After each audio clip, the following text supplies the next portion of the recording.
ডাকসু নির্বাচনে শিবিরের জনপ্রিয়তায় ভীতু হয়ে আজ শিবিরের পোস্টার ফেস্টুন ফেলে দিয়েছে এবং সাদিক কায়েম এস এম ফরহাদ সহ নারী শিক্ষার্থীদের মুখে কালি এঁকে ছবি বিকৃতি করেছে। এগুলো করে কি শিবিরের জনপ্রিয়তা কমানো যাবে?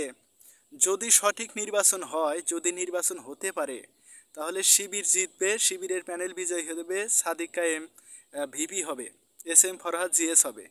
কিন্তু এটা দেখে, বর্তমানে এই পজিশন দেখেই এই দুষ্কৃতিকারীরা নির্বাচন বানচালের চেষ্টা করতেছে।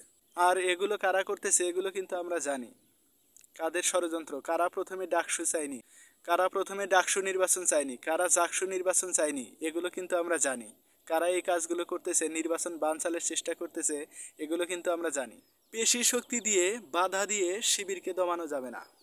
শিবিরের সাথে লড়তে আসলে মেধা নিয়ে লড়তে আসতে হবে। আর শিবিরকে থামাতে হলে শিবিরের চেয়েও উত্তম আদর্শ নিয়ে আসতে হবে। কিন্তু সেটা কেউ পারবে না। শিবিরের আদর্শের কাছে সবাই একদিন পরাজিত হবে।